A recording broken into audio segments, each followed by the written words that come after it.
It is my duty to inform the House that the Speaker is unavoidably absent. Therefore, in accordance with the statutes, I would ask the Deputy Speaker to please take the chair.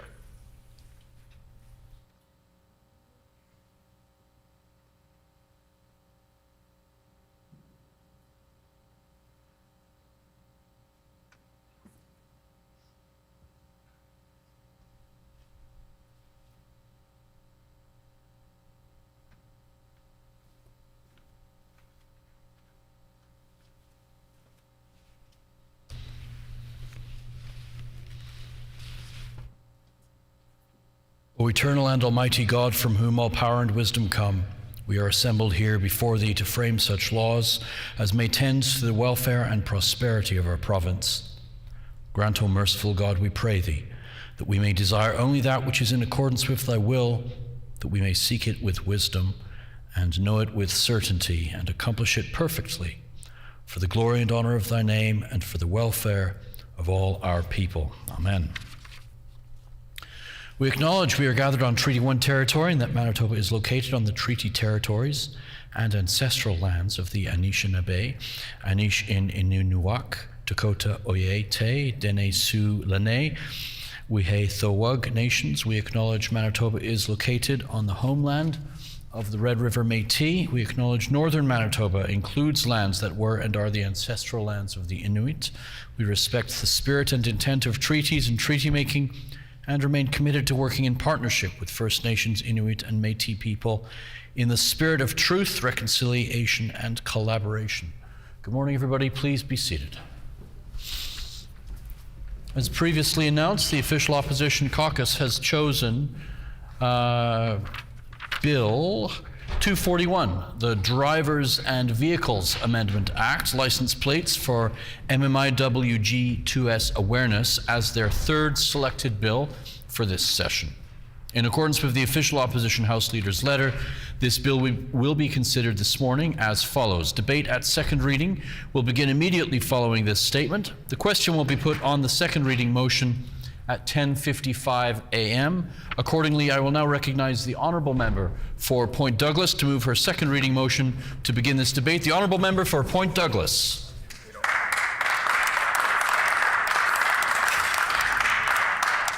Miigwech, Deputy Speaker. I move, seconded by the member from St. John's, that Bill 241, the Driver and Vehicle Amendment Act, license plates for MMIWG2S awareness, now be read a second time and referred to a committee of this House.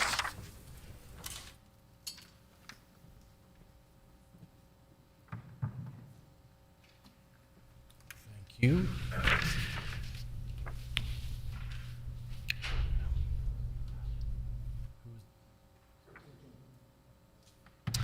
It has been moved by the Honourable Member for Point Douglas, seconded by the Honourable Member for St. John's, that Bill 241, the Drivers and Vehicles Amendment Act, license plates for MMIWG2S awareness, be read now a second time and be referred to a committee of this House. The Honourable Member for Point Douglas.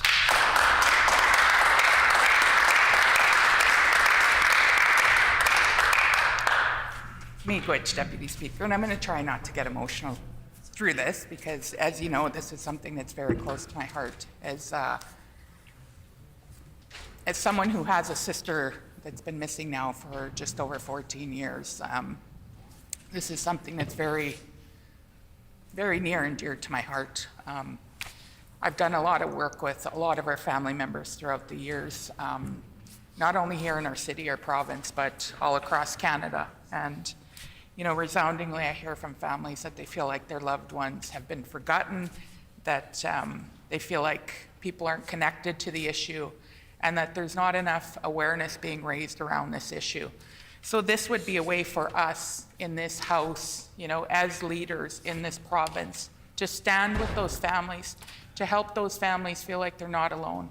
But not only us in this House, but Manitobans. You know, I drive around and I see plates from whether it's the Winnipeg Jets or Humane Society. And, you know, I go to Jets games, I support Jets, I love animals, and, you know, I support those as well. And so many people, since I've brought this out and put it on social media, have contacted me and want to buy this plate, want to support this, people who aren't directly connected to this issue, that say, I want to help raise awareness. I want to help educate through this. And as I'm sitting in traffic and I'm looking at these plates and, reflecting on, being proud of the Winnipeg Jets or being proud of the work that our Humane Society does to keep our animals safe, this is a way for us to acknowledge, to support, and to help educate those around MMIWG2S. In 2016, when Tina Fontaine's body was found in the Red River, that awakened Canada. But I feel like a lot of Canadians are not conscious about this anymore. We see social media where our young people are missing and people are turning blind eyes to this. And this is a way for people to awaken again, the same way that we did when Tina Fontaine went missing, the same way that families need our communities to come every day and help support them. And I think about, Justice Murray Sinclair's quote. He said, the only way that we're going to get out of this, we got into this through education, the only way we're going to get out of this is through education. And the funds from this plate would go to support those families. I think about my own family, my brother-in-law that's raising 3 of my sister's children. One of them is already 18, well, he's 20 now, but he could have the opportunity, he's now a dad, he could have the opportunity through this fund to access post-secondary education. He can have the opportunity because with one parent, often, my brother-in-law struggles because he's the only one that is working. He's got 3 children, and it's a hardship on families. And they're living in poverty. And this is a way to help his family and many of our families get out of poverty. So many of our children that, have gone murdered or missing, and I've worked with a lot of them when I worked at Marymount, have, been in the CFS system. And often, when these children leave the CFS system, they're not given the same support. So this is a way for those children as well to access some extra support to help them, in their life and get to a place that they want to be. The other thing is educating. When you're stopped at a red light and you're seeing this, whether it's a red hand or a red dress, which has become a symbol of missing and murdered, and people recognize that. People are going to have conversations in their car. Perhaps they're going to go to work and, talk about this plate. Perhaps there's going to be conversations in classrooms about it. And maybe people are going to choose to get involved.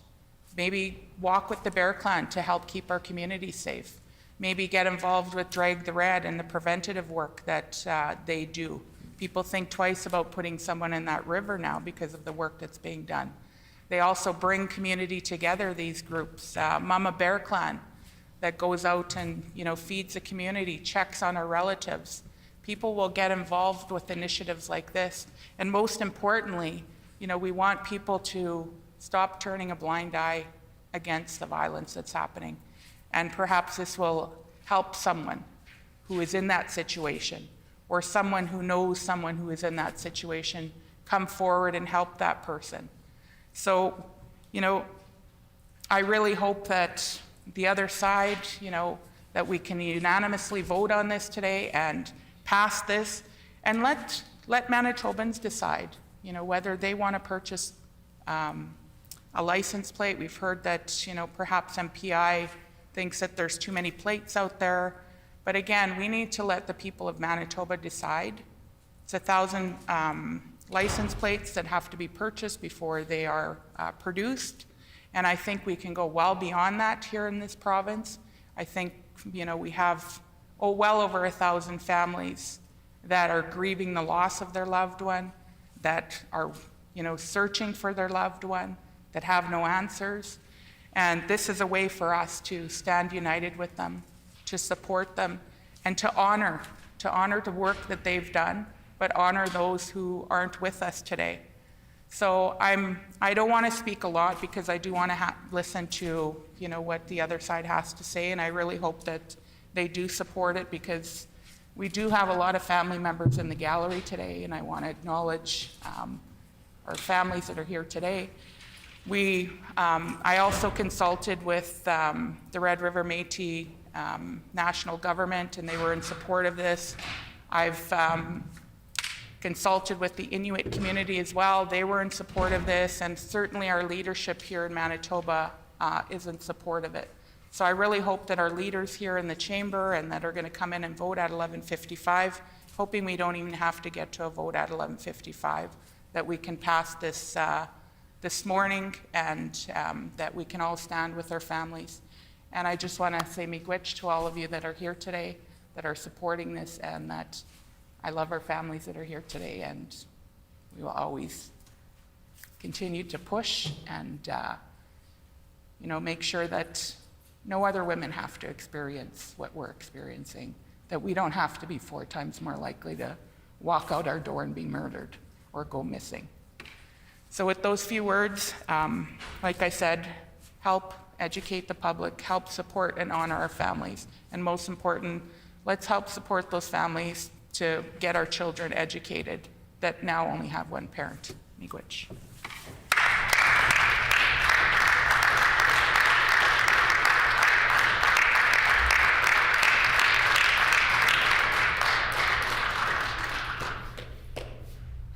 A question period of up to 10 minutes will be held. Questions can be addressed to the sponsoring member by any member in the following sequence. The first question to be asked by a member from another party. This is to be followed by a rotation between the parties. Each independent member may ask one question, and no question or answer shall exceed 45 seconds. The floor is open for questions. The honourable member for Brandon East. Thank you very much, Mr. Deputy Speaker, and I want to thank the member for bringing this forward. I myself just had a bill passed in regards to license plates.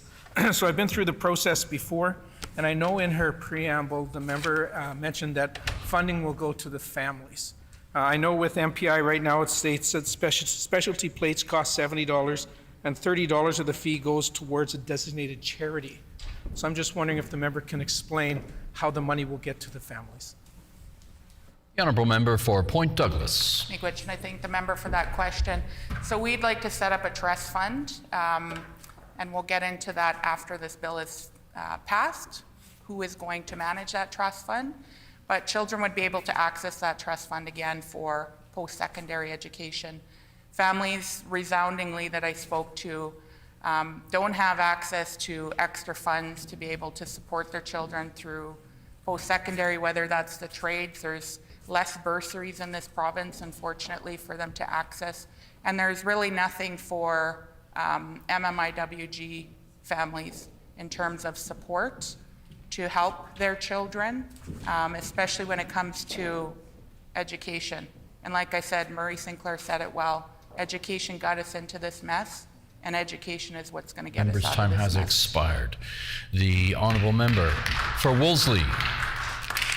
Thank you, Mr. Deputy Speaker, and thank you to my colleague for bringing forward this very important bill and for, always using her own grief and pain in such a compassionate and constructive way to help families in Manitoba and to educate all of us.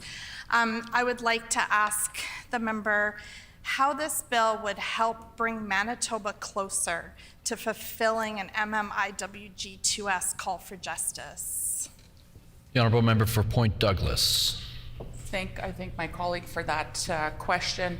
And of course, one of the calls to action is to educate the community. And this certainly would help educate the community. Like I said, I know all of us have seen different specialty plates in the community.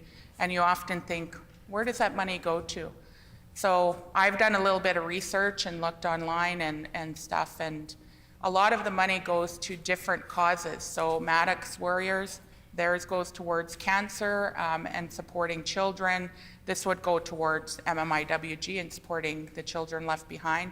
But also, Manitoba has a responsibility to support our MMIWG families and reconciliation. The member's time has expired. The honourable member for Tyndall Park. Thank you, Mr. Deputy Speaker, and I'd like to thank the member from Point Douglas for bringing this really important piece of legislation forward. And I'd like to thank our guests who have joined us here today as well in the gallery. I was hoping that the member could share with us just, is there a way to ensure that the red dress or red hand that would be designed on the license plate could be designed by an Indigenous person here in Manitoba? The honourable member for Point Douglas. Miigwech, I thank the member for that question. I'm sure that's a detail we would certainly work out, and we would like to see an Indigenous artist, absolutely. I actually had my daughter's red hand tattooed on me from an Indigenous artist. And I did that in honor of my sister, but also in honor of my daughter, because I don't want my daughter ever to experience going missing or being murdered. This is, this is something I don't wish on anyone. And again, this is part of reconciliation. This is a part of making sure that our children are safe, our women are safe, and this is just one small step that we can make together as leaders in this The member's chamber. time has expired. The honourable member for Seine River. Thank you, Deputy Speaker, and I'd also like to thank the member from Point Douglas for bringing this bill forward. I was wondering if the member from Point Douglas had already looked at different designs to go on the license plate, and if so, who she's spoken with to help design her plate. The honourable member for Point Douglas. Miigwech, I thank the member for that question, and we have put a draft, both plates out. My CA did the red dresses that we often wear in this chamber. So, and she is Indigenous, she is from the community, and she also has family members who have been murdered. So certainly we'd like to see possibly that design used, and maybe my daughter's hand or another family's, design, but certainly we will work with families to ensure that what they want on that license plate is what will be designed. The honourable member for Kiwatanuk. Thank you, Mr. Deputy Speaker. And I would like to thank my sister colleague from Point Douglas for bringing forth this important piece of legislation, and for also doing her part and more than her part to carry a lot of the heavy lifting and a lot of the heart that she really brings and the passion she brings to this, understanding that it truly hits home for her. It hits home for a lot of Indigenous families here in Manitoba. And it is something that's not new. This issue has been ongoing for quite some time. And it's been the families that have carried this burden and carried this load. So the question I have is, how have families and organizations, and how have they supported, and how have they brought this issue of MMIWG2S The member's into the time has national spotlight? expired. The honourable member for Point Douglas. Miigwech, and I thank my colleague for that question. Certainly, families have been speaking out, trying to keep their loved ones in the media. Often, they get 1 or 2 days of media when their loved one goes missing or is murdered. This is a way to help keep that in the spotlight each and every day. I think about, the Catchaway family who every summer is out there searching. They've excavated a garbage dump, dragged the red went out and helped them drag a lake. And these are the extremes that families go through with almost no support. Gannikanejik has Medicine Bear that supports some families. There are The member's time has expired. The honourable member for Brandon East. Thank you again, Mr. Deputy Speaker. And just a question for the member putting this bill together. Was there any thought or consideration to possibly looking at the costs associated with accessing these plates if the applicant was a family member of a MMIWG2S person? Honourable member for Point Douglas. Miigwech, and I know the cost of the plates is $70 and $30 goes towards that trust fund that would be established. And I have had several families ask if they could, that don't drive, if they could get a plate, just to have in their home or to display somewhere. And certainly that's something that we would try and accommodate and work with families, that any family that wanted that plate. And I just wanted to quickly quote when the member for Lakeside introduced 208, the Support the Troops license plate, our current premier supported that, and she said that this was just a small way that we can support. So I think this is, again, a small way that we can support. Member's time has expired. The Honourable Member for Wolseley. Thank you. I have another question for the member for Point Douglas. Thank you. One of the part of the calls to action that we know about for MMIWG2S is to education campaigns to challenge the acceptance and normalization of violence. Can the member talk a little bit more about how this would accomplish that goal? The Honourable Member for Point Douglas. I thank my colleague for that question. And again, this is about education as well. Not only educating Manitobans, but I think this could be, something that other provinces could replicate right across the country, because this is something that, is long overdue in terms of providing support to those families, but educating Canadians. I remember in 2006 when NWAC, the Native Women's Association, first put out the report and said that there were about 600 women missing then, and people were like, no, there can't be that many. And then when the RCMP released their number of 1,200, people were kind of like, wow, I can't believe that many. And we know that that number is much, much larger. And we need to, ensure through education that this stops. And I just want to acknowledge all of the women's centers that are in the gallery today that are supporting this, that do a lot of work on the front lines. We have a lot of frontline workers here as well, from Mama Bear Clan, from Community 204, as well as family members. So thank you so much for being here. Much love to all of you, and thank you for all of the work that you do.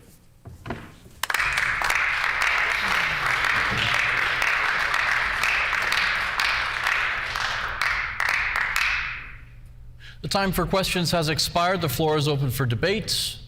The Honourable Member for Seine River. Thank you, Deputy Speaker. I appreciate the opportunity to stand in the House today and speak to this very important topic. I commend the member for bringing this bill forward and helping facilitate the work that these incredible organizations are doing to support the families of MMIWG2S individuals and to help address the root cause of why Indigenous women and girls are overly victimized. In 2015, the federal government called a national inquiry to investigate the high victimization of Indigenous women and girls.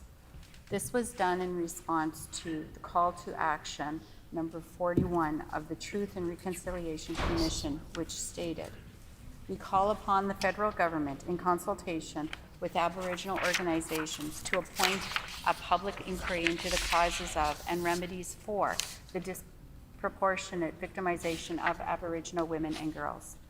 The goal of the inquiry was to investigate and report on the systemic causes of all forms of violence against Indigenous women and girls, and to examine the underlying social, economic, cultural, institutional, and historical causes that contribute to the ongoing violence and particular vulnerabilities." This was a historic undertaking by the federal government and our provincial government. I have had the opportunity to speak to participants who shared their stories at the National Inquiry when it visited Manitoba for the hearing. And I have spoken to members of the community who attended to learn and hear the stories of survivors and what can be done. Over the multiple days of hearings, many people spoke and shared their experiences. In addition to these many experts from around the country that were brought in, there was a chance to present their research into the inquiry and how it was considered. The conclusion of this report from the National Inquiry was similar to that of the Truth and Reconciliation. It laid out 231 individual calls to justice to help address the systemic causes of violence against Indigenous women, girls, and gender diverse people. Our government has begun responding to these calls to action. the Department of Indigenous and Northern Relations has taken concrete steps to address the systemic causes of violence to Indigenous women. Our government created a specific cabinet committee that looks at addressing gender-based violence. We as a government have asked the departments to start a review of all the efforts across government that are being undertaken to address the gender-based violence that disproportionately impacts Indigenous women and girls. This work will contribute to a fulsome and coordinated approach to responding to the final report and calls for justice from the National Inquiry. Our government's working to develop a concrete and effective response to the National Inquiry that builds on work that is underway at the community level and aligns with the main pillars of Manitoba's framework for addressing gender-based violence. This long-term plan is exactly that, a long-term plan, and does not offer immediate solutions. It is part of addressing the broader systemic issues. But that has not limited us. Our government has also implemented immediate measures to help the families of MMIWG and two-spirited individuals. Our government has already partnered with Mama Wichita to co-develop a provincial program to raise awareness and end violence against Indigenous women and girls. This was a real investment by our government into addressing the gender-based violence that disproportionately impacts Indigenous people. Another concrete action that our government has taken is meeting with over 40 stakeholder organizations and Indigenous leadership to develop trauma-informed solutions for family members and survivors with the help of funding provided by our government. Our government has worked to support the families of MMIWG and two-spirited people by funding and helping facilitate with trauma-informed guidance of Indigenous-led organizations such as Manitoba Moon Voices and Two-Spirited Peoples of Manitoba Walk, Run, Half Marathon, the Gaynor Family Library and Selkirk Sacred Spirits of Turtle Island mural unveiling, the Mama Wichita October 4th ceremony, healing support and national panel discussion, and the 50th anniversary commemoration of the light of Helen Betty Osborne. Deputy Speaker, these are some of the programs that we have actively helped fund, facilitate, or participate in as a government. But the overall aspiration is to prevent any more people from becoming a victim. Prevention of gender-based violence has also been undertaken by our government. Our government has contributed to the Southern Chiefs Organization's initiative, tentatively called, and I apologize here because I may say this wrong, Wiwine Baka Kinakun, meaning it is visible, Anishinaabewin. This project will build a space for economic and social reconciliation in the former Hudson's Bay Company building in downtown Winnipeg. A total of nearly 300 new affordable homes for members of local First Nations, including families and post-secondary students, will be created, and a portion of the units will be culturally safe assisted living units for First Nation elders. High-quality licensed childcare facilities will also be located on this site. We have given $35 million as of April 2022 to this project. This is a historic step forward towards the prevention of gender-based violence by helping to play our part in supporting the creation of safe, supportive communities. In addition to another prevention program, our government has partnered with was the creation of a healing lodge in Thompson. This will work to help end the reoffense rate by providing culturally appropriate healing support to those in need. This program will focus on helping youth and helping to get youth out of a cycle that often traps them. This program will provide young people with easier access and improved quality mental health and addiction supports, employment and skills training. This is crucial investment in the time of life when young people can escape the cycle of crime and become strong community members. We have also invested in and partnered with the Thunderbird Partnership Foundation to develop the Buffalo Riders program, which provides early intervention for young people by providing them with access to substance use and addictions treatment. There are many programs to list, Deputy Speaker, But I believe at this point, I would like to just highlight on some of the work with clan mothers to enhance access to land-based teachings to Indigenous youth who are at risk of sexual exploitation. Deputy Speaker, I would like to thank again the member from Point Douglas for bringing this bill forward as I support her with her bill. Thank you.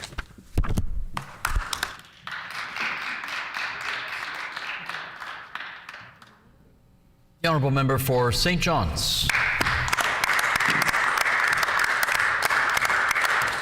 Miigwech, Deputy Speaker. First and foremost, let me acknowledge all of our guests that we have in the gallery here today.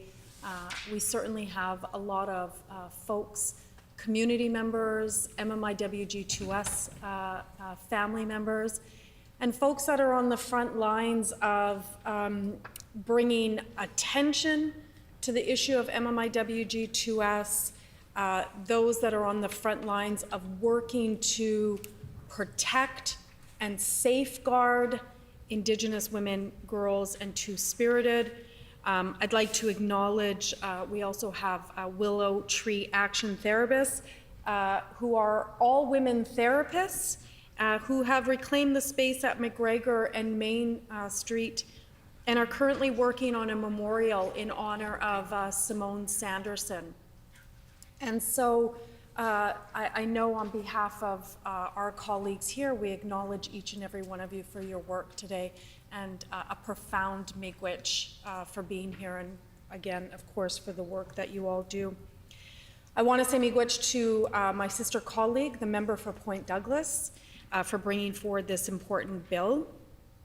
And, you know, I think it's important to, again, put on the record that the member for Point Douglas is, you know, has been doing this work for a long, long time, since her sister went missing.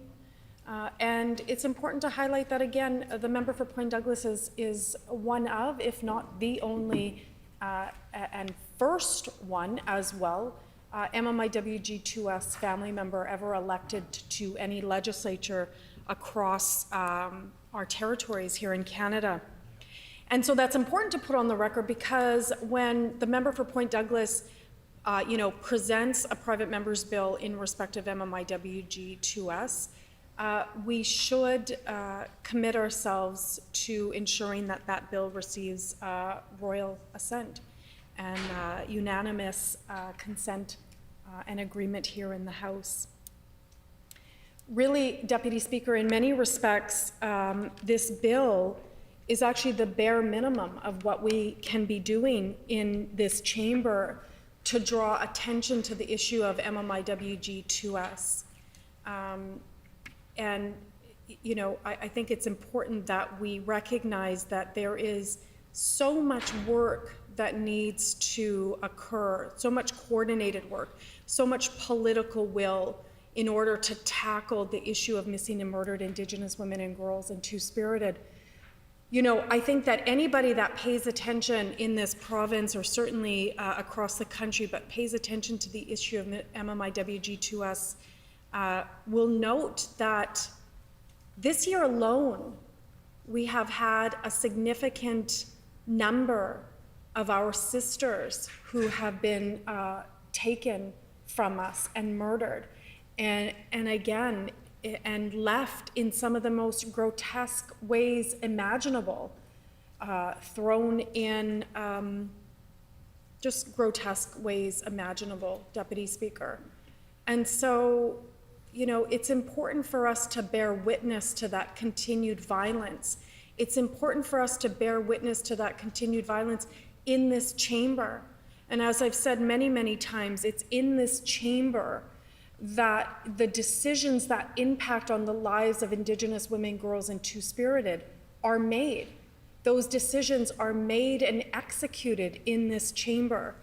And so, once again, the bare minimum that we can do today is pass the member for Point Douglas's bill on having license plates in honor of MMIWG2S.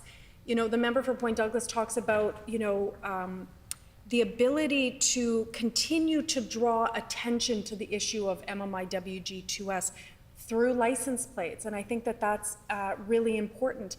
And there are a variety of different folks, stakeholders and community groups and PTOs that continue to draw attention through public awareness campaigns, through art, through community engagement about the critical nature of MMIWG2S. And this is one of those things that can complement all of that work that's taking place, again, not only here in Winnipeg or Manitoba, but certainly that work that's taking place across the country from coast to coast to coast.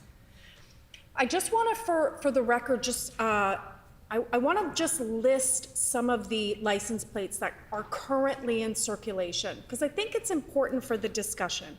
So they are, Deputy Speaker, Winnipeg Blue Bombers, blue, Winnipeg Blue Bombers, gold, Winnipeg Blue Bombers, Grey Cup, Winnipeg Jets Heritage, Winnipeg Goldeyes, Curl Manitoba Public Insurance, Brandon Wheat Kings, Winnipeg Humane Society, University of Winnipeg, Fish Futures, Snowmen, Support Our Troops, Fish Futures Limited Edition, Basketball Manitoba, and Maddox Warriors. And I list that current infrastructure or current list of license plates that are available to Manitobans because there's not one single Indigenous license plate on that list. There's nothing in respect of Clearly, there's nothing in respect of MMIWG2S, there's nothing in respect of residential school survivors, there's nothing in respect of reconciliation. And more than half of the license plates on this list have to do with sports. And so I put that on the record because we are in the midst of an ongoing genocide of Indigenous women, girls, and Two-Spirited. And if we can't agree in this House and have the political will to ensure that the lives of Indigenous women, girls, and Two-Spirited are honored, acknowledged, and in some way sought to bring attention or action the calls to justice. If we can't do that today, what that tells us, what that tells me as an Indigenous woman, is that my life isn't as important. It doesn't matter more than these sports teams or fishing or curling. And in 2022, that's simply unacceptable. And once again, this is literally the bare minimum that can be done to draw attention and honor families and all of the lives of those women, girls, and Two-Spirited that have been stolen from us, that have been taken from us, that have been stolen and taken from their families and their communities and their nations and their children in many cases. Deputy Speaker, I just want to say this, is that Manitoba is ground zero for MMIWG2S. That's not something that we should be proud of. We have the distinction across the country of being ground zero for MMIWG2S. My own community of Saugeen First Nation has one of the highest levels of MMIWG2S anywhere across the country. The member for Point Douglas's home community has also some of the highest numbers of MMIWG2S, certainly here in Manitoba. We shouldn't be proud of that. We should be actively seeking to address that. We should be actively seeking to prevent that. And we should, as a society, and certainly every member in this chamber, should be positioning Indigenous women, girls, and Two-Spirited as the sacred beings that we are, as the powerful, generous, resilient, courageous women, girls, and Two-Spirited that we truly are. And again, the bare minimum in lifting up, affirming Indigenous women, girls, and Two-Spirited, that our lives are worthy, that our lives mean something, that we are sacred. The very bare minimum that we can do today is pass the member for Point Douglas's bill and ensure that the lives of all of our sisters and relatives are honored and acknowledged for many, many years to come.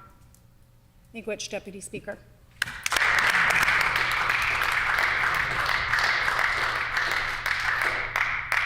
The Honourable Member for Tyndall Park. Thank you, Mr. Deputy Speaker, and I want to just start off by thanking the member for Point Douglas for bringing forward this legislation and just all the work that she has done and continues to do for murdered and missing Indigenous women and girls and Two-Spirit people here in these chambers. I'd also like to thank all of our guests who have joined us today. It is really, really telling when we can bring people into this building. It is a public building. It is meant for everyone here in Manitoba to come and join us. And it is frankly very, very inspiring to see you all come out today. Mr. Deputy Speaker, at the beginning of the month, I lost a friend who I grew up with her. We used to hang out after church every Sunday, and we'd hang out in her basement. And she was adopted, and she went missing at the beginning of the month. And this is the first time that it's actually affected me personally, where I know someone who is now part of MMIWG2S. And I can tell you, it does hit you differently when you become familiar with it, and when it is someone, in fact, that you do know. I'm just going to speak for a couple of minutes because I do want this legislation to pass this morning. I want to talk a bit about when I first started learning about residential schools. It was through a class that I took through the University of Winnipeg. We had to read the TRC. In the TRC, I'm incredibly grateful because we debriefed it as a class, but it was the first time I was really exposed to really important and significant parts of Canada's history that I'm disappointed we were not exposed to growing up in our school systems, that the conversations were not happening, and they're starting to happen now, which is great, but they should have been happening as we were growing up. And I've referenced actually my friend in the past. Her name is Yulia. She's from Ukraine. I remember a few years ago, she had a sleepover at my house, and she was telling me all about the history of Ukraine, the good and the bad. And it really challenged me because I think Canada is very, very good at highlighting the good parts of our history, which is good, Mr. Deputy Speaker, but we're not very good at highlighting and remembering and making sense of and learning from our bad history. And I think that this is critical, and we are learning this more and more, and that's why we need to be gaining awareness and spreading awareness and education. And this piece of legislation does, in fact, do that. And I know there are many things we can be doing to gain that awareness. I know very popular shows, including, I think it's called Bring Her Home. That is a popular show that has been gaining awareness on MMIWG2S and the TRC, of course, and calling for the calls of action. All levels of government need to get involved in these calls of action, Mr. Deputy Speaker. But this, having a license plate that will be driving around our province, and not just in Manitoba, but people leave the province too. This will be spread across Canada, across the world, Mr. Deputy Speaker. And it is such a beautiful way to be able to put on someone's mind MMIWG2S. Mr. Deputy Speaker, we need this, and I am very much in support of this legislation. I love the idea of getting the community involved, of having it on our vehicles throughout the day, of having proceeds go towards the loved ones of those who have been left behind, and we hope to see this legislation passed. Thank you.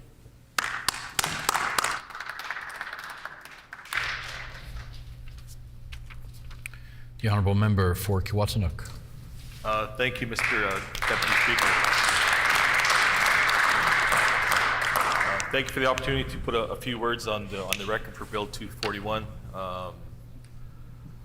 in regards to MMIWG2S. And I also, as in my question earlier, like to thank my sister colleague, member from Point Douglas, for bringing this forward and continuing to do a lot of the heavy lifting in this building. in this chamber in regards to the issue of MMIWG2S. And I'd also like to thank the families. I'd like to say thank you, but I'd also like to give my heartfelt thoughts and prayers with what you go through, with what you go through every day, with what you have to deal with every day. If there's things we can do on the floor of this chamber in the slightest way to help, to bring awareness, to bring comfort, then every member on this floor should be doing that. And doing something like this, bringing forth this piece of legislation to bring awareness is a small thing. It's a small step that we can do, but it's also a necessary step that we need to do. We need to have those communications. We need to have that talk. We need to have those discussions that many, many people in government, people in law enforcement, people in the community did not want to have. They did not want to have this because they didn't think this was an issue. They didn't think this was a priority. They didn't think this was something that was devastating our communities and devastating our families, and it is.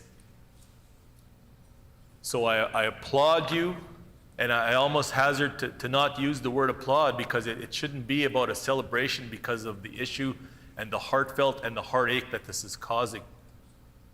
And I know perhaps when your families were younger and your loved ones were with you, that it was maybe an issue that we never thought about, that we never thought would be an issue, but it is. As a father myself to 4 daughters, I have no idea how I would feel, how I would react, and what I could do and what would happen if I was immediately impacted the way some families are. I'm impacted to a certain degree because there's a lot of people that I know, families that I know, loved ones that I know that are affected more intimately than I am. For myself, I reside in my community. I live there. Even when I'm in this chamber, that's where I am. So this morning when I left home, I passed by it, and my house is very close to the graveyard. And there's Jana Williams's grave is in that graveyard. And I see that every day. I pass by there every day. And the losses that those families and that family is suffering is tremendous. And I have no idea what that would feel like. And for families to be able to have to feel like they're chasing down government, they're chasing down society to address this issue, to see this issue as the true emergency that it is, I can imagine the frustrations that must be. Because for some, they just see it as a cause of the day. Oh, that's going to go away. But as my colleague for St. John's had mentioned, Manitoba is ground zero. And that's not something to be proud of. But we need to use that to be able to bring that awareness and bring that forward. And when we talk about the license plates and what it would mean, there's the monetary component in terms of, there's a financial contribution to the organizations and to the families to help bring awareness. But it's about also encouraging that discussion and encouraging that awareness, encouraging that discussion. Because when you drive around, and I was in the States this past summer, and I do have a Winnipeg Jets plate on my vehicle currently, and I got asked, what is that about? So, people didn't really know, so I had that conversation. But I would also love to have that conversation with an MMIWG2S license plate when I travel across Canada, when I travel into the States, and they ask me, what is that? What is that for? And maybe those organizations in those other territories don't even know that the issue is there. So that's bringing the awareness. And there's a lot of conversation about, we need to make a threshold. We need to, in order for this to happen, it needs to be 1,000 license plates that need to be sold or whatever that threshold may turn out to be. Well, let's let Manitobans decide. Let's let all of Manitoba decide. Because while you as families that are going through this carry a lot of the heavy lifting, part of that heavy lifting is having those discussions, bringing forth that awareness so that we all need to have that discussion, that we can all do our part, so that we get to a point and a day where this does no longer happen. We don't lose our loved ones. We don't see our loved ones go missing. We don't have so much uncertainty with what our loved ones are experiencing and the violence that they're experiencing. So in regards to what we do on this floor, we bring forth something just like this, just so we can have that discussion, so we can show our support. Because as leaders in your communities, sometimes you think, well, there's nothing I can do. You know, I'm just one person, I'm just a small voice.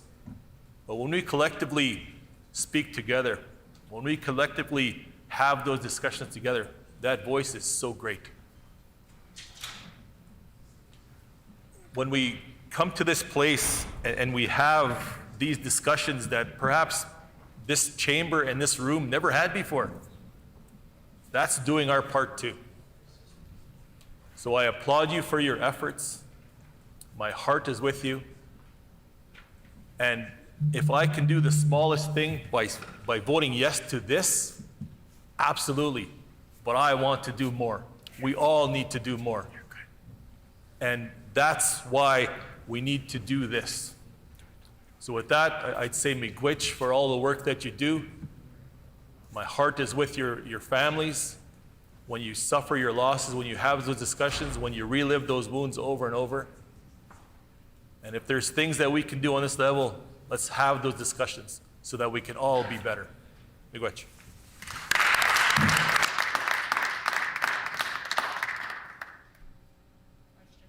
Are there any other speakers? Is the House ready for the question? The question before the House is second reading of Bill 241, the Drivers and Vehicles Amendment Act, license plates for MMIWG 2S awareness. Is it the pleasure of the House to adopt the motion? Agreed. All those in favor, please. I don't have to say. Okay, thank you. Agreed and so ordered. I declare the motion passed.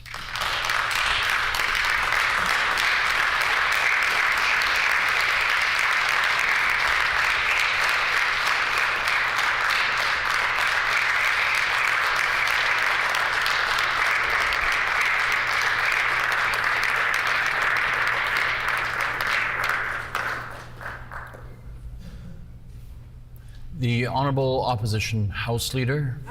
Deputy Speaker, is it the will of the House to see it, call it 11 a.m.? Is it the will of the House to call it 11 a.m.? Agreed, agreed and so ordered. The time being 11 a.m., we will now move to private members' resolutions.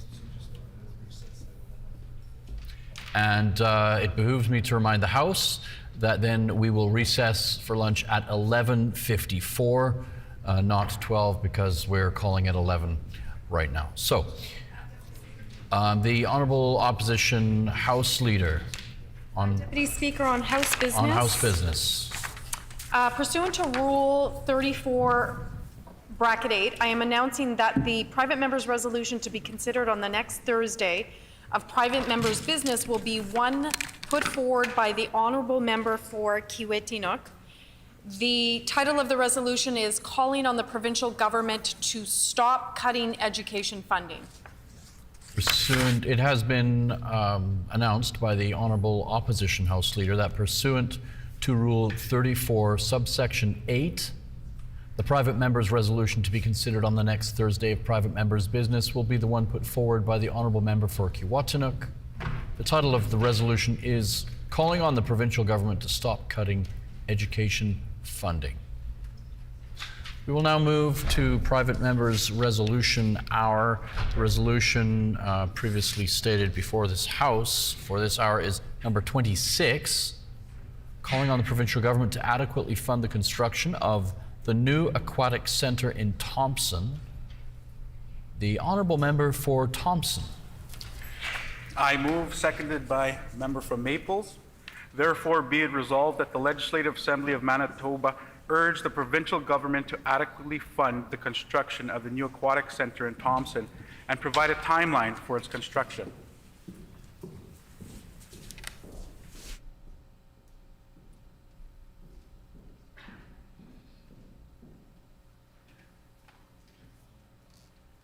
It has been moved by the Honourable Member for Thompson seconded by the honourable member for the Maples, that therefore be it resolved that the Legislative Assembly of Manitoba urge the provincial government to adequately fund the construction of the new aquatic centre in Thompson and provide a timeline for its construction. The honourable member for Thompson.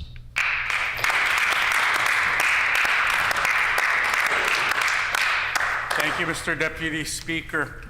Thompson has been without an aquatic centre going on for almost 4 years now.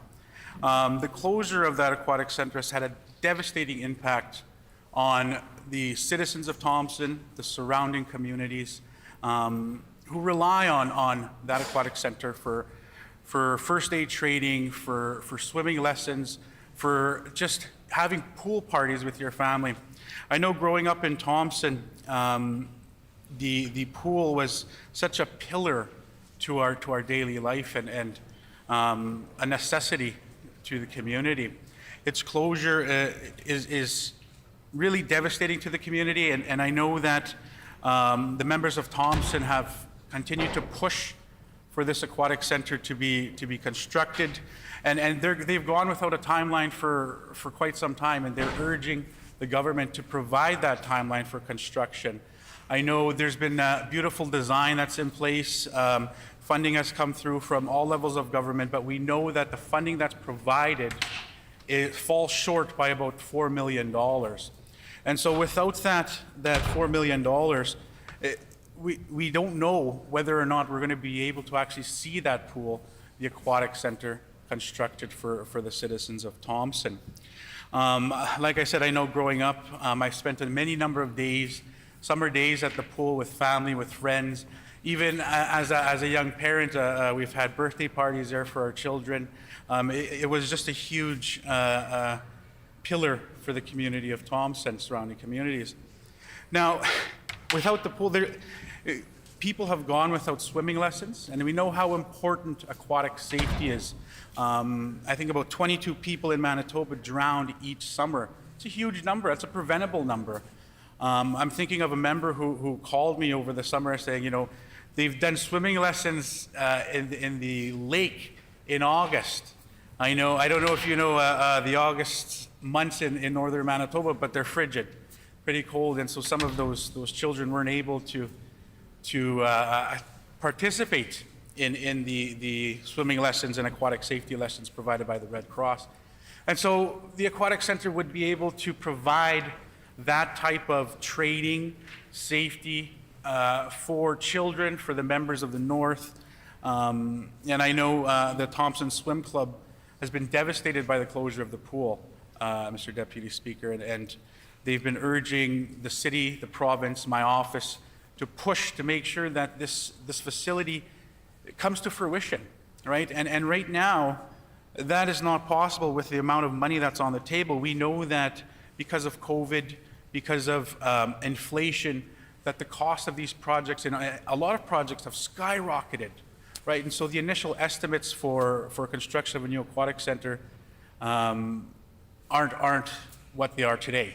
They've actually gone up by millions of dollars. And so that's what we're doing here. We're asking the provincial government to fund that shortfall so that we're able to see this aquatic center built for the city of Thompson, but not only the city of Thompson, the surrounding communities. It serves about 50,000 Manitobans, the region.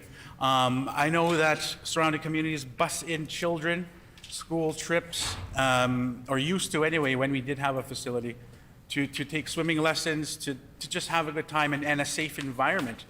That's not possible. It hasn't been possible since 2019, and so we're really urging that the province fund that shortfall to make sure that this project comes to life. It has had a devastating impact on people's mental health. We know that through the pandemic and recreation has had a huge impact on people's mental health, and the lack of a pool contributed to that mental health issues and stuff. And so, what we want is we want our youth, our children to be able to fill their time with something positive. We know that there's not a lot of recreational opportunities in Thompson, and so this would help fill that gap in terms of recreational opportunities for Thompson and surrounding communities. Yeah, and you know, even my children who live in Thompson say, "Dad, when are we going to get a pool?" We hear a lot of talk about it. One of my daughters is we call her a fish because she lives in the water. She loves the water. And I feel for children like that who don't have the opportunity to exercise that joy in the winter months. You know, in the summer we have Paint Lake and other beautiful lakes to swim at. But as you know, Thompson is a northern community, and that time frame is very, very short for being able to swim out in nature. So the facility provides a lot of opportunity, economic opportunity, jobs, safety training, and a lot of other things. So with that being said, this is what we're bringing forward, and I appreciate your time, Mr. Speaker, and I hope the government considers funding the Thompson Aquatic Center fully. Thank you, Mr. Speaker.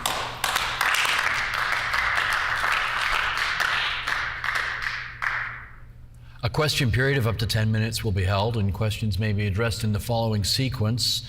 The first question may be asked by a member from another party. Any subsequent questions must follow a rotation between parties. Each independent member may ask one question, and no question or answer shall exceed 45 seconds. The honourable member for Swan River. Yes, thank you, Mr. Deputy Speaker, and I thank the member from Thompson for bringing this forward. Could he possibly tell me what are some of the specific costs that have increased since the City of Thompson submitted its initial written request, and why were these contingencies not accounted for within the original plan when they applied for the three-way funding? The honourable member for Thompson. I thank the member for his question. I think you know, the initial estimates for this project was based on a design, but of course the pandemic had hit, inflation had hit, and it's been about 3 years now since that initial design was submitted. And as we know, construction costs, material costs have skyrocketed through the pandemic and for other reasons. So no one's seen that coming, and that's why we're asking the provincial government to step up and ensure that the pool is built and adequately funded. Honourable member for Transcona. Well, thank you, Deputy Speaker. I'd like to thank my colleague, the member for Thompson, for bringing his knowledge of the area to this House. It is great to have a voice back here for the northern region in Manitoba, and an important voice, and I want to thank him for that. Especially relaying the experiences as a family as well. So I'd like to ask the member, Deputy Speaker, is what sort of impact has a lengthy closure of the Thompson Aquatic Center had on water safety, on recreation, and on the community generally? The honourable member for Thompson.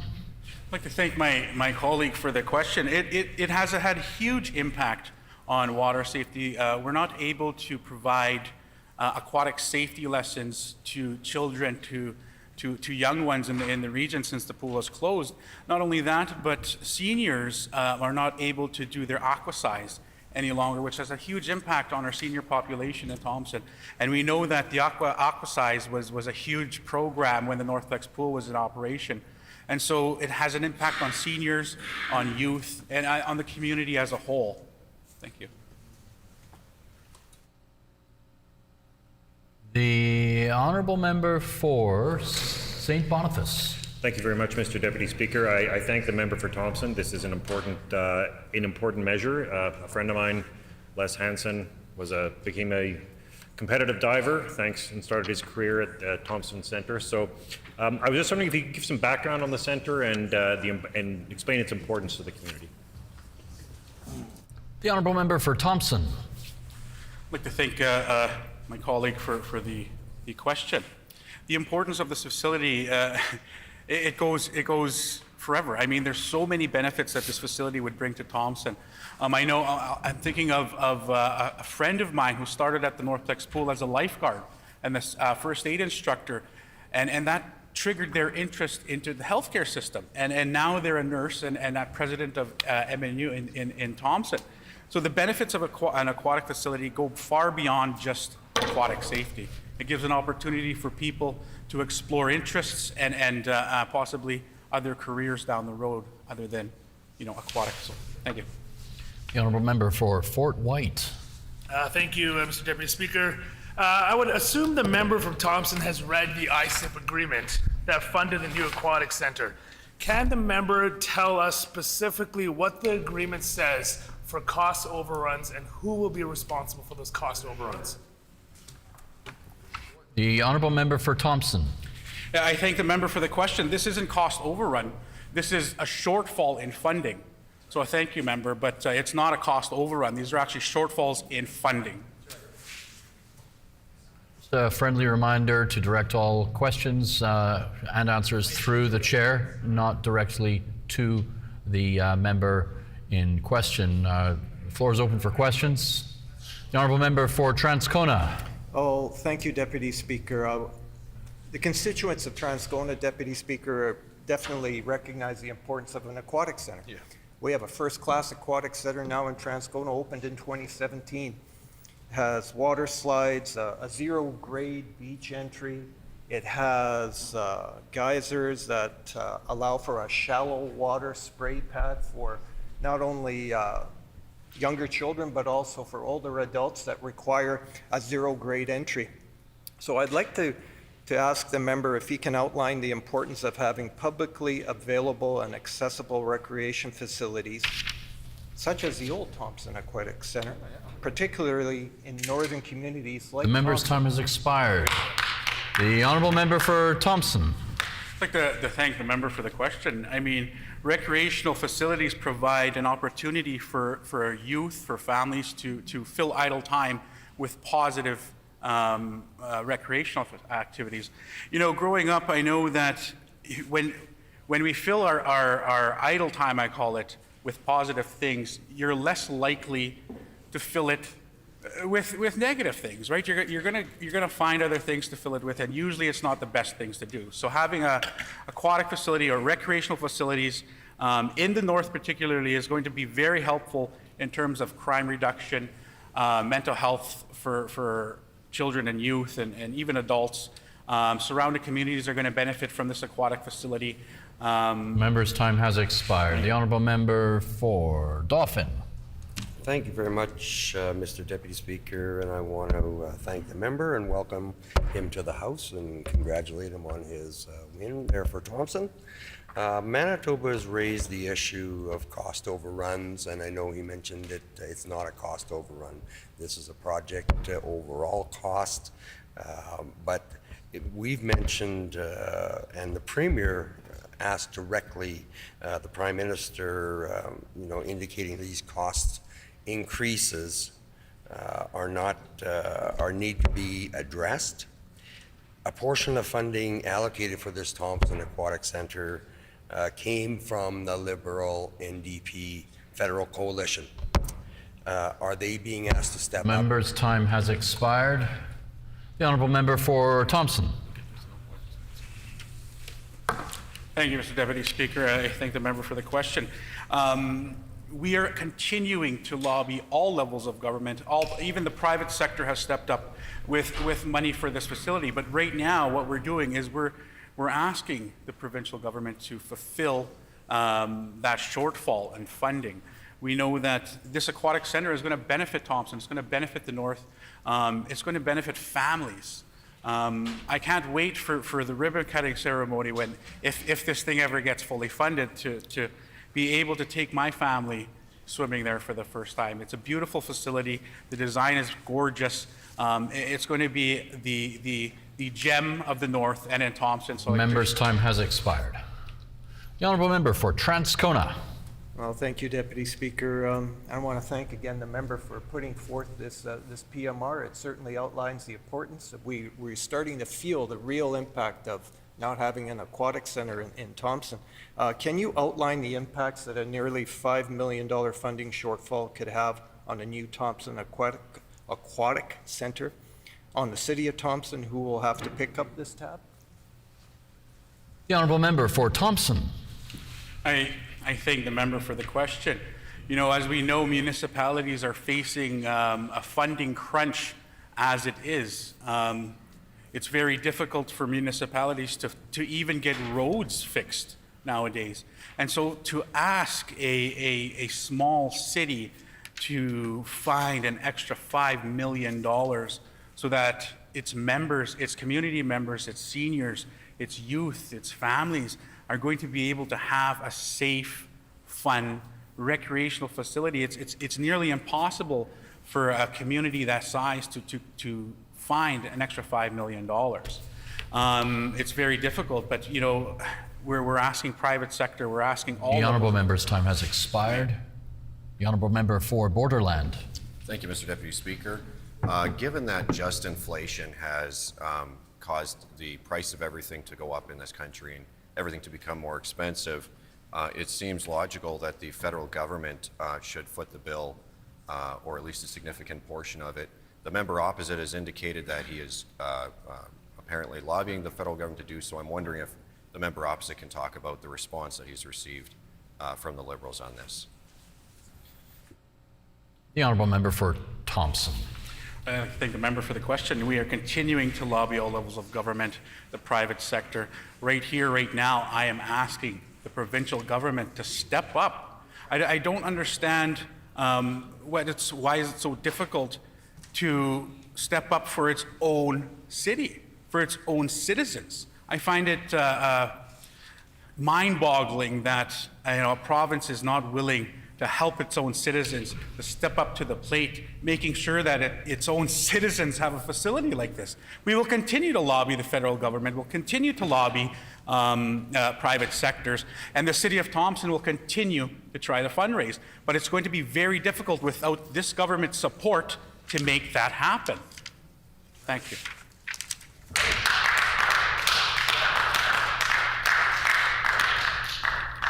Time for questions has expired. The floor is open for debate. The honourable member for Swan River. Okay, thank you, Mr. Deputy Speaker. And I know the member.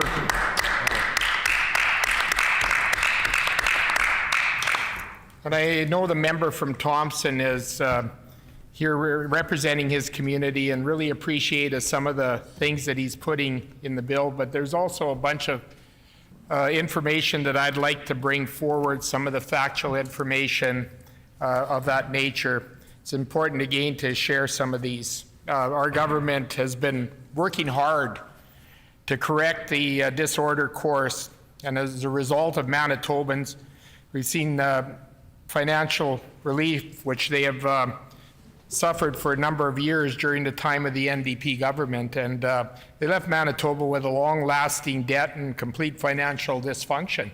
And every day you hear from constituents, please don't take us back into those dark days of the NDP. And that's, a lot of things, we've got to make some tough decisions and stuff. So since 26, oh, sorry, is that on? Okay, just on my speaker. Apologize for that, I put a paper on it. Since 2016, our government's been investing to build thriving, sustainable communities that provide high quality of life for Manitobans. And we've been working with the North, we've been working with Thompson hard in making a lot of things happen within that community. Our government recognizes the importance of these roles and recreational facilities and a place where our young people can go, and find that opportunity to take part in with families and be able to get that, those various exercise routines and do the things they enjoy in these community centers. And we've never neglected Northern Manitoba. And it recognizes the importance of this. Our government has taken significant steps to build sustainable economic and business development and growth for certain Manitoba. Our government recognizes the North is a diverse region with opportunities, various areas, particularly in sustainable natural resource development. And Thompson has a lot of those rich resources within their community. And our government is making infrastructure investments, that respond to local priorities in improving the quality and safety of life of all Manitobans. The need for economic and diversification in the north was ignored far too long under the previous NDP administration. And our government sees the incredible potential. And I know just recently at the PAW, there was the linkages, and a lot of people and partners from all over the north came, and they all have come into agreement that the north is rich in resources and it can be a real hub. So our government is doing everything possible to look after that. Government is proud to partner with ISIP partners and the City of Thompson to build this new aquatic facility in Thompson. The project is cost shared between 3 levels of government. Okay, it's under the ISIP, and it's through ISIP, through the federal government, through our province, and through the municipal government. And we've worked closely, and we committed to the $5 million request for this project. And the government of Canada is investing up to $6 million, and City of Thompson is contributing to approximately $4 million. And I want to urge the member from Thompson, it should be very easy with the Liberal NDP coalition that exists at the federal level, that should be an absolute shoo-in to make that request. And I urge the member to do that. This will enable our government to put other resources into Thompson. I mean, it wasn't us that formed a coalition with the Liberals. It was the NDP that did that. And this project will provide the residents of Thompson and surrounding area with a modern and larger multi-use venue. The facility will consist of the 2 tank pools, including 6-lane pool and another pool featuring shallow end with beach entry and splash pad. And it'll also include a sauna, space for small gatherings and meetings. This new pool will be a regional facility for, we understand, more than 50,000 people who live and work across the north. As per current agreement with Canada and project agreement with Thompson, all cost overruns are to be managed by the proponent. And these kind of cost overruns are common and are being managed by the project proponent. Manitoba has raised the issue of cost overruns numerous times with the federal government. Our premier has taken that forth, and we are not getting responses from the NDP and the NDP Liberal coalition. And these are the people that can make the difference on these cost overruns. Yeah, there's unforeseen, circumstances that happen from time to time. And we came through a tough time. Our government has fiscally managed this very, very well during this pandemic, and we know that things can escalate in costs.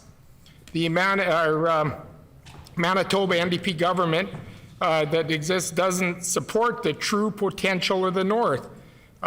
We saw this for 17 years. They just ignored the North.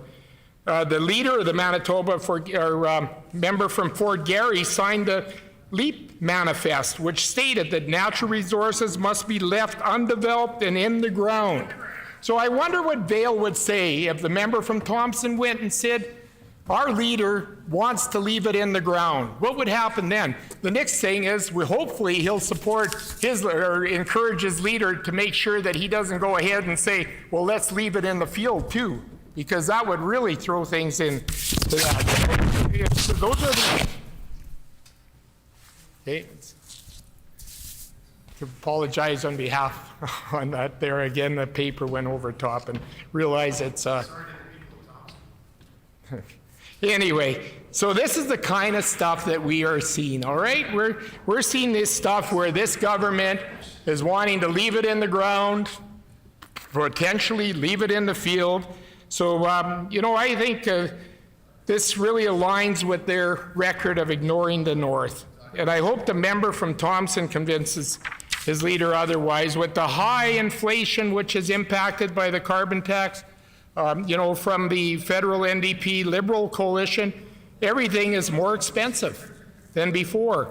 And what Manitoba NDP supports this federal NDP Liberal coalition. Carbon tax, which is costing our northern Manitobas more than anyone as they travel long distances. And we saw that too when we went up to the mines in Snow Lake when I traveled with the minister.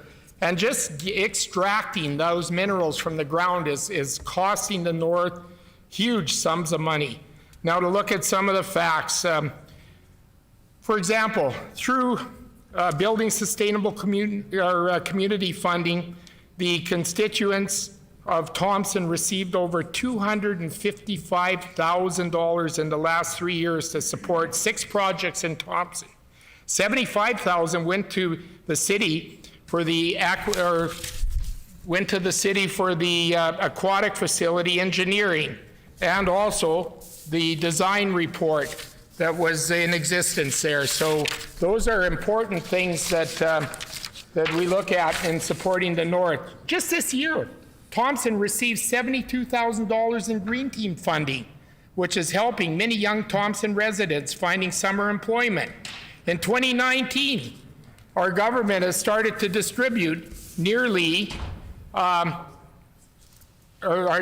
government is starting to distribute nearly $450,000 through the proceeds of Crime Fund to police agencies across Manitoba, including an investment of nearly $50,000 to support programs to reduce youth crime in Thompson. I just want to make a correction to, when I was referring to the leader of the opposition there and with the LEAP and leaving it in the ground, I meant to say the member from Fort Rouge. So I apologize to the member from Fort Garry on that error.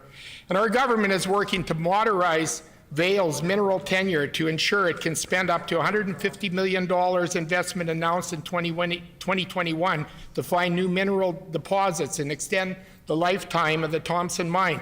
Our government's working to increase Indigenous participation, resource development, and attract additional mining investment to Manitoba. And with some of the great announcements in the MOUs dealing with revenue sharing in our forest products, our government has developed Look North to build sustainable economic and business development and growth for northern Manitoba.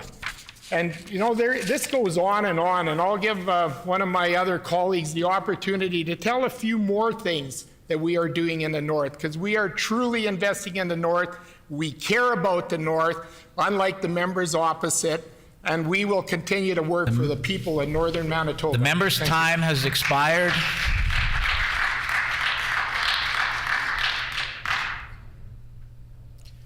The member for Union Station.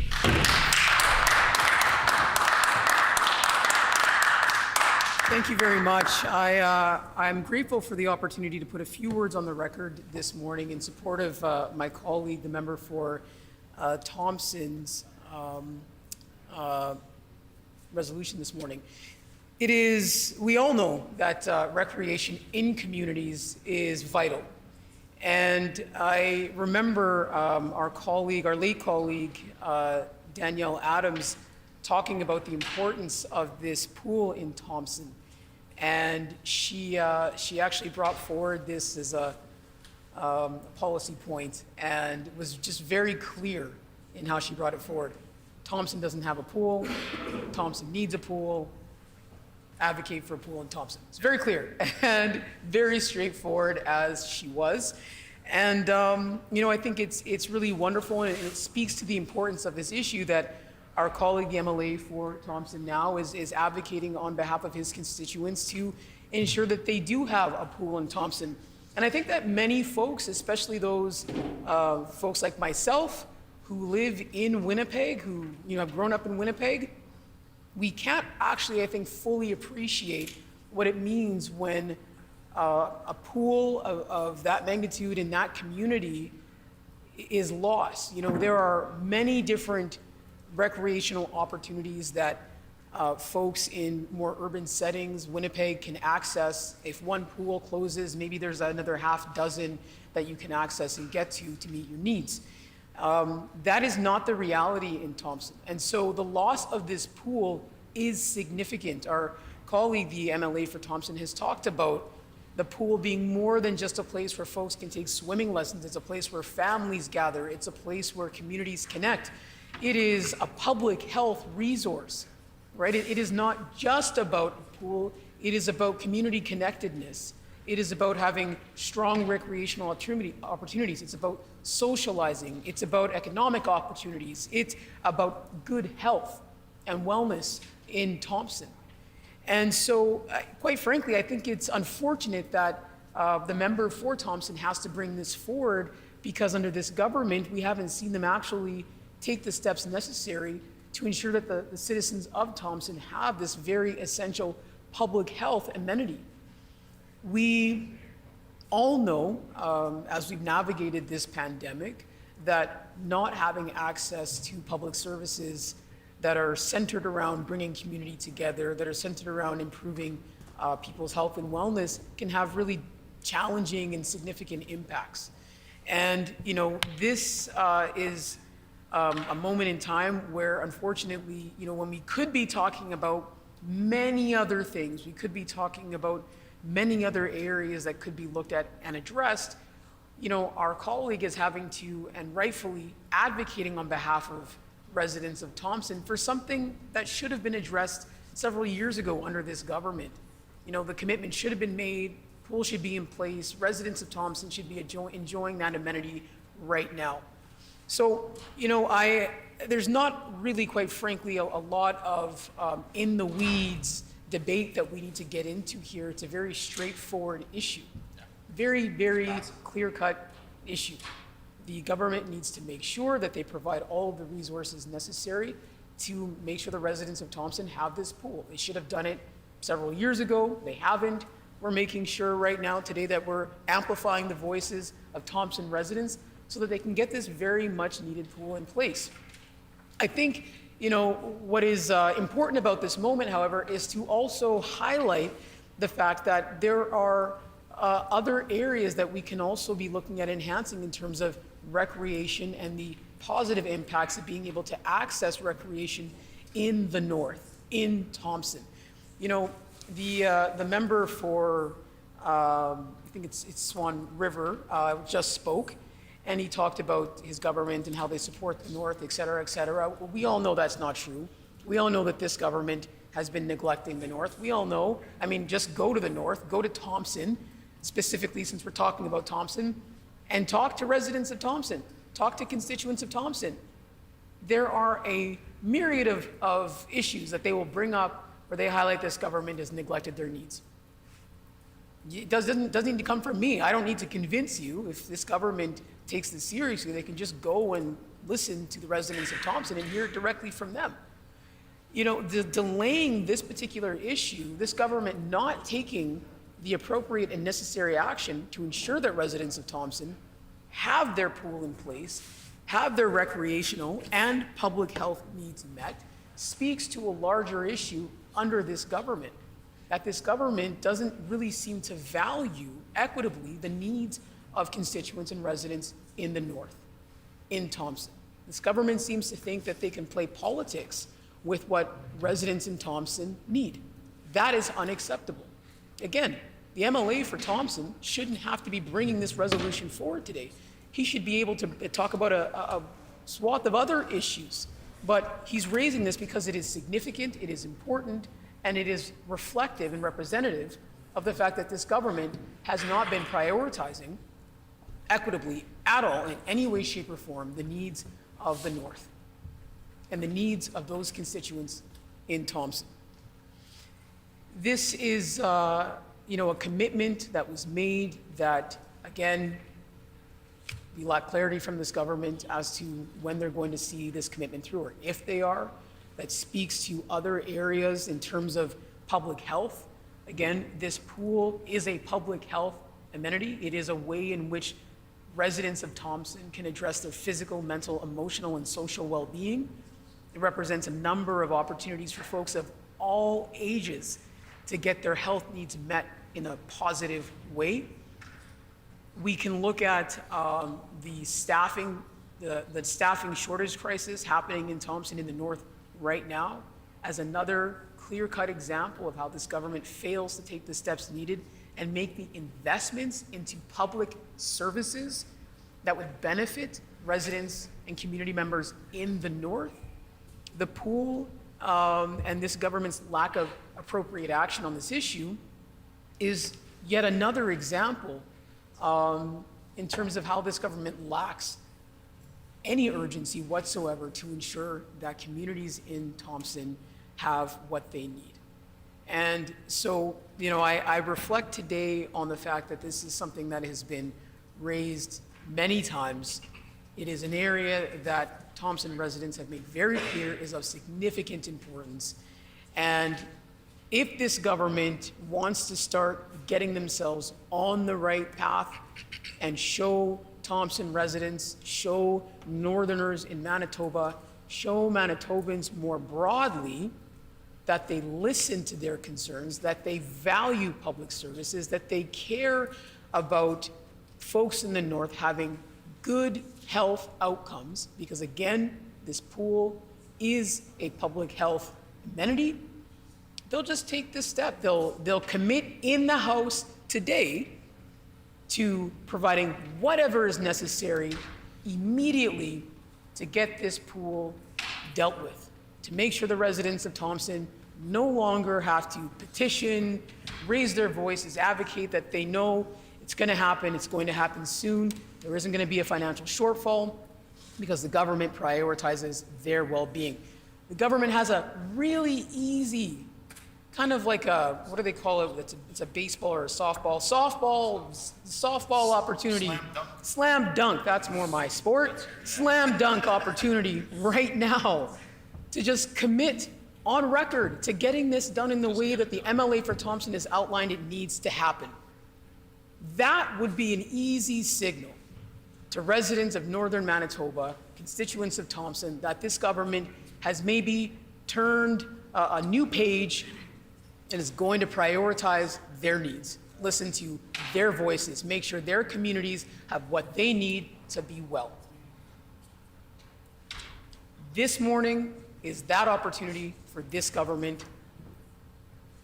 I'm not going to get my hopes up that they're going to make that step. But you know what? I know that the residents of Thompson have their hopes up and are needing this government to make the right choice today and to turn that page. So we'll keep advocating, we'll keep amplifying their voices, and residents, constituents of Thompson and Northern Manitoba can know definitively that on this side of the House, our NDP caucus is listening. We firmly believe in the equity that they deserve across public services and the wellness of their communities, and we'll keep fighting for them. Thank you.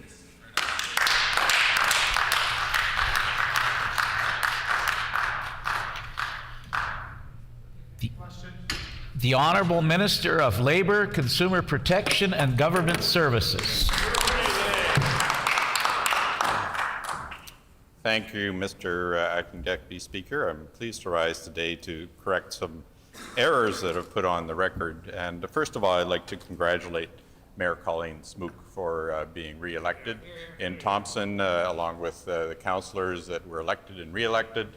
And it's been great to work with Mayor Thompson. She's been very helpful in advancing the requirements and needs of Thompson and area, and commented in her remarks just last night that Thompson has been very fortunate and thankful to have over $130 million in grants from various levels of government coming to Thompson for the many required areas there. So I'm thrilled to be able to work with the mayor again. And last time I was in Thompson, she was very proud to point out all the work that we were doing in conjunction with Thompson and the province and the federal government, that the matching funds that were being advanced and the work that was actually being done on the ground.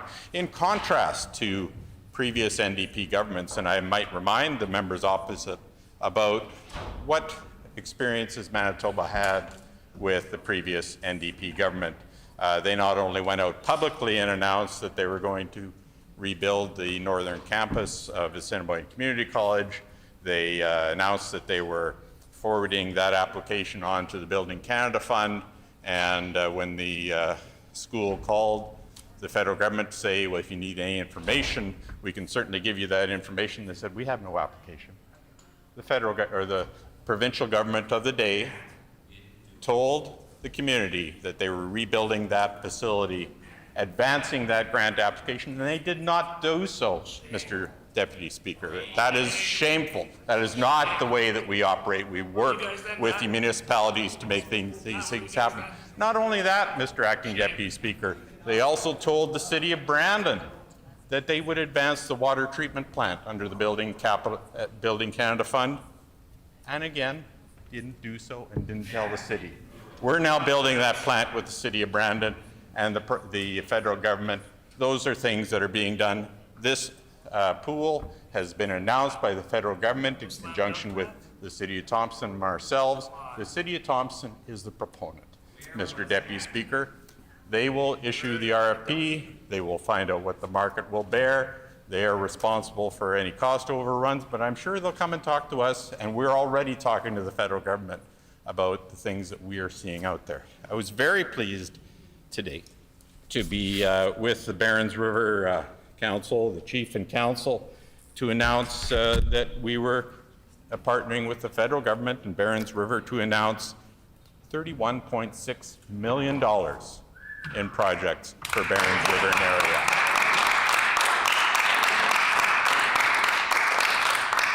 That's a slam dunk. These are improvements to provincial and federal roads, and as they move water around the community, they have trucks that have been damaged by the condition of the roads. This will fix those roads.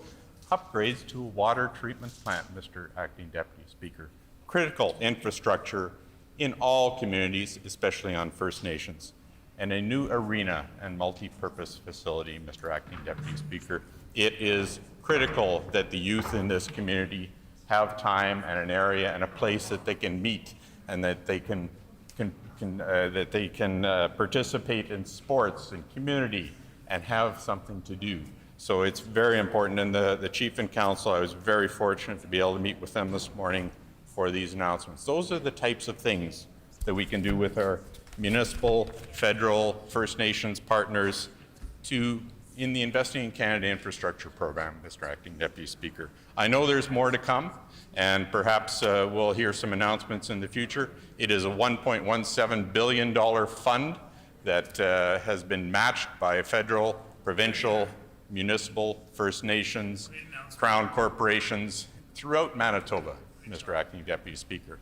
We know there's much more. We know that the government of the NDP at the time left all these infrastructure programs and all these infrastructure needs lagging and just not being fulfilled, Mr. Acting Deputy Speaker. So they left us a huge amount of projects, billions of dollars that were not done, that now we're having to work through and get done, and the Thompson Pool is one of those that we're working with the City of Thompson.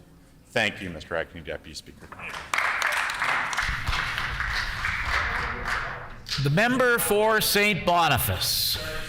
Thank you very much, Mr. Assistant Deputy Speaker.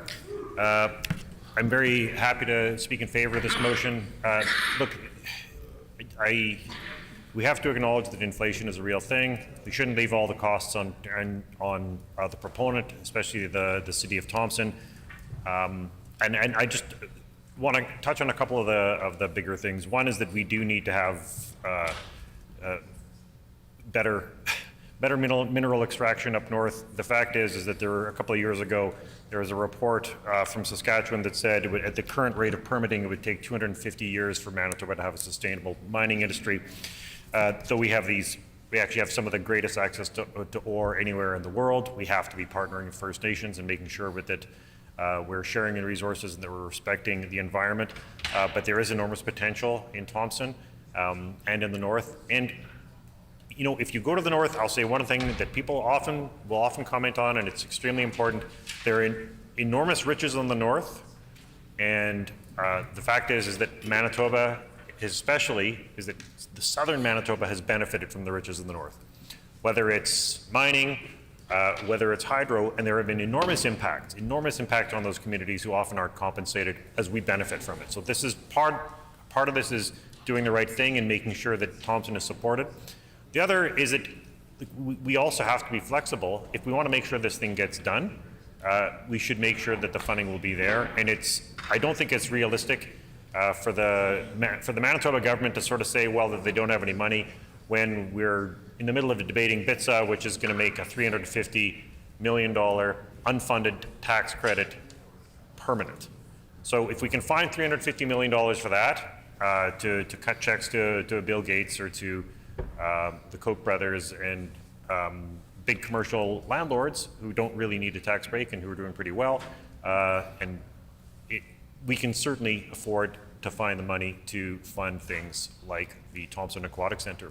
The other is, these are projects that were delayed or ignored. We've been putting off essential infrastructure investments in Manitoba for decades. It's something like $16 billion and growing all the time. The City of Winnipeg is just part of that. But we have not made the investments we need to into community recreational infrastructure, not just in Thompson, but across the province.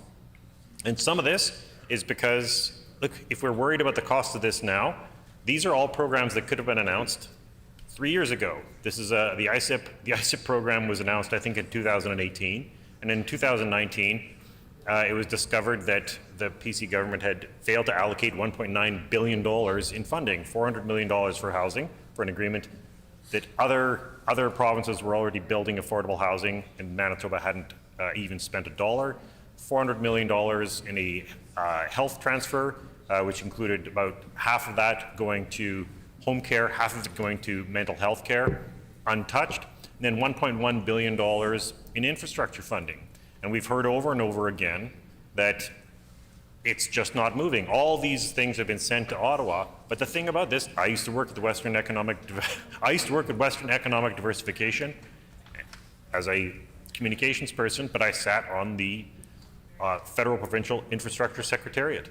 The people who pick these projects, it's the province. It's not the federal government. The federal government comes up and says, asks the province to designate projects. So if the province doesn't designate projects to make them a priority, they don't happen. So some of these projects could have been announced 3 years ago, and we could have had shovels in the ground 3 years ago, and some of these things could have been built and finished. We wouldn't even be talking about this because inflation wouldn't yet have hit. And so part of the problem that we have in this province especially is that we keep kicking important projects down the road and then end up being surprised when they cost more. Well, if it takes 3 years and you have inflation, it's going to cost more. And part of the reason, it also has to be said, part of the reason that Manitoba struggled with these projects is for two reasons. One is that we've had massive, certainly between 2010 and 2016, there were massive changes to the way the federal government funded the province of Manitoba. All transfers were flatlined. It was just capped. So for 6 years straight, there were no increases whatsoever. So we shouldn't be surprised that there weren't that many investments, because the provincial government is expected to pick up. So much of this stuff is being funded by the federal government. And I don't say that because it's a federal Liberal government. I don't care. This is one of the things, I just want to say this quickly. We are an independent party. We don't coordinate. I don't know what the other parties do. We do not coordinate with the federal party. We don't coordinate on messaging. We don't coordinate on policy. We're separate. So I don't understand it when I hear talking points from the federal Conservatives being repeated, many of which are simply completely inaccurate when it comes to the economy, funding, and so much else. If we're actually going to represent Manitobans in this place, we need to be a bit more independent and think for ourselves, and not just read out talking points that have been written in Ottawa, because we don't do that. So I just want to say thank you very much. Thank you very much to the member for Thompson. This is an important project, and frankly, it just has to be, it's a question of political will and getting it done. We need a commitment to say this is going to happen, no matter what. And so we're more than happy to support the opposition on this. Thank you.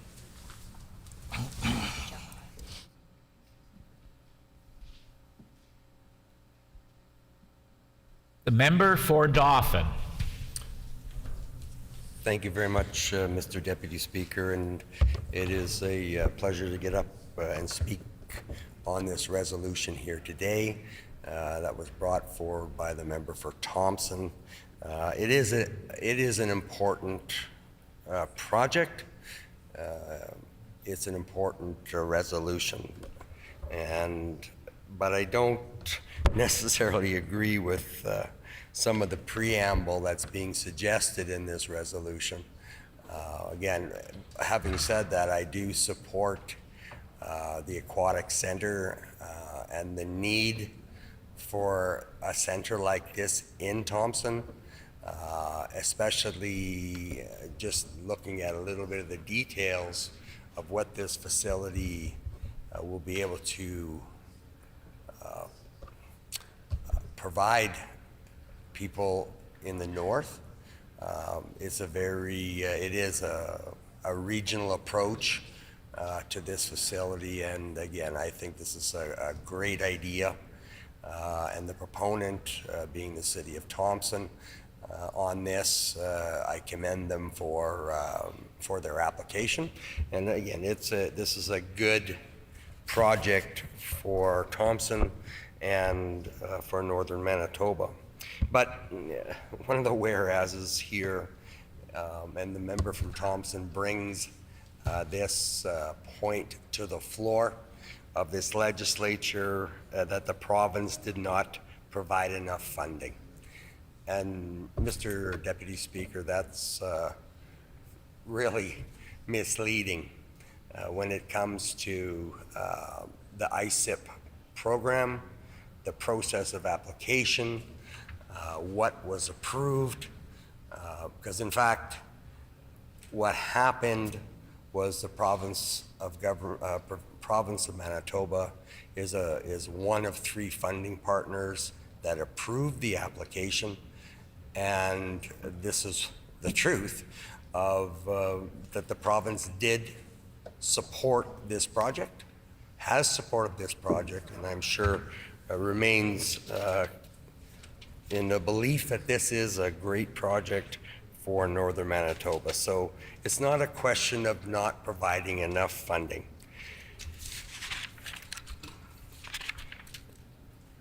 Our government really, from what I've seen, has not and never neglected northern Manitoba. And by all accounts, they recognize the importance of investing in this region, and their actions and the steps that they've taken prove that. Our government has taken significant steps to build sustainable economic and business development and growth for northern Manitoba, and for the last 5 or 6 years have taken a real positive, focused approach towards helping rural Manitoba, northern Manitoba, because it is important to the entire province of Manitoba that the whole province is moving forward in a positive way. Of course, when you're talking outside the city of Winnipeg, sustainable economic and business development is tied to sustainable natural resource development. Manitoba is blessed to have a very diverse economy, natural resources, many, many sectors across. And of course, when we go to further north, we land in Thompson, and that's a big service area for a large, diverse area of northern Manitoba. So again, I'll point back to the fact that the province has committed to funding for the aquatic center, and that needs to be made clear here when it's suggested that the province didn't provide enough money. Well, the province did approve what was asked for. So our government does see incredible potential in northern Manitoba, and a number of initiatives that have been announced over the course of the last year or two. Of course, we've had significant interruption, I would say, by COVID, and related to that, of course, there is inflation issues which has been mentioned on the floor. There's been supply chain issues. There's been issues of being able to get parts, be able to get building supplies. really, it has been a environment of that's been very disruptive to the economy of not only Manitoba but Canada and all over. So that doesn't change the fact that our government does still see incredible potential in this province and in northern Manitoba. And we have a wide array of opportunities and great qualities of life across the province, including the north, of course. And I'll go back and say the government has supported this aquatic center project, and that remains to be the case. And just for clarity, because I don't think it was necessarily fair to come to this house, and I don't know if it was a shaming exercise or what it was, but the PC government is a proud partner with ISIP, and there's funding partners, the City of Thompson and the Government of Canada. Our government is committed. The components to this project are really exciting. 2 tank pools, 6-lane pool, and another pool featuring a shallow end with beach and splash pad. And I can say, I look at in the city of Dauphin, it was not a few years ago, there was a pool and aquatic addition to our sports complex. So I can say with certainty how important this facility would be to Thompson. And again, I applaud the government for fully supporting the application made by Thompson, but I know how critical a part. I know in Dauphin where there was hockey and there was curling and there was the aquatic side. And it really, really was a great facility for our community, not only in Dauphin but in the surrounding regions. So again, I'm really genuinely happy for Thompson on this application. The facility will also have a sauna and space for small gatherings and meetings, and the new pool will be a regional facility for more than 50,000 people who live and work across northern Manitoba. Excuse me. The project is cost shared, 3 levels of government. ISIP is fully committed, and I want to thank the minister. When this matter is again before the House, the honourable member for Dauphin will have 1 minute remaining. The hour being 12 p.m. This House is recessed and stands recessed until 1:30 p.m.